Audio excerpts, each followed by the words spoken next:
Mga igsoon, matud pa sa kadaghanan karon mga pagpanudlo, especially sa mga nag-claim karon nga kini kuno ilang simbahan, si Kristo gyud daw ang gatukod ani busa kung di mo magpasakop ani nga simbahan, dili mo masulod igsoon o dili mo masulod ani nga klase nga reliyon, wa gyud mo'y kaluwasan. Winners, tagaan na to ni komento ning iyang gisulti about sa reliyon nga dili ko na makaluwas.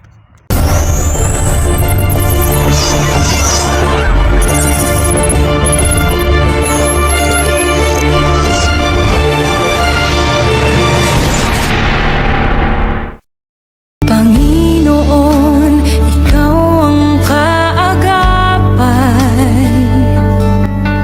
kabuti. Wa bilaw tay kalabot sa kaluwasan. Anawa ha, kini siya nga pagpanudlo igsoon, usa kini siya kalimbong. Okay, usa kuno ka panglimbong nga adunay kaluwasan ang gitukod nga simbahan ni Jesus Christ.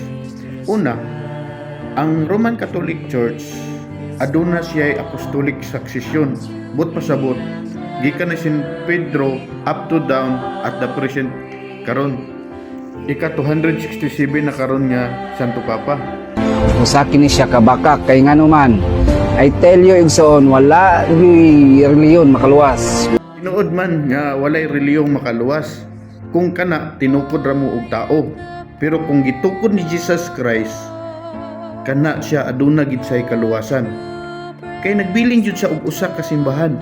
Ang pangutana, nganong gikumpintisaan ninyo si Jesus Christ nga aduna naman say iglesia or simbahan nga gitukod.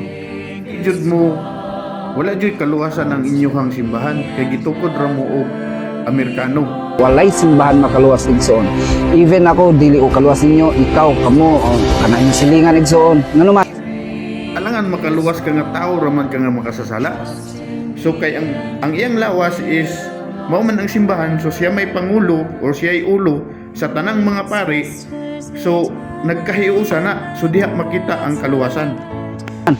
Kay usa ra gyud ang manluluwas ug wala nay lain ang bugtong ug buhi nga Dios nga mao si Ginoong Hesukristo.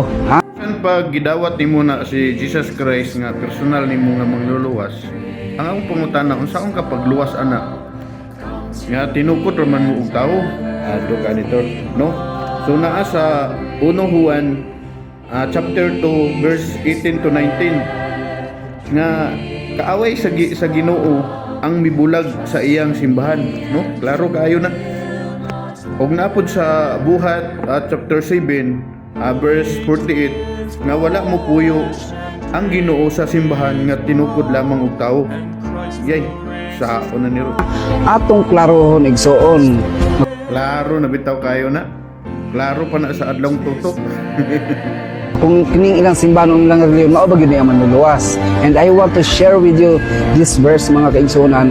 Ug ang balaang kasulatan igsoon nagkanayon sa Isaiah chapter 43 verse 11 nagkanayon, even I am the Lord and beside me no other savior. So klaro Lagi kayo na siya. Ang problema lang wala ninyo nasabtan nga walay laing makaluwas kung dili si Hesukristo. Kung tinaw kayo igsoon, wala na kuno laing manluluwas. Matud pa niya dito, ug ako mao si Juba ug gawas ka nako, wala na laing pang manluluwas.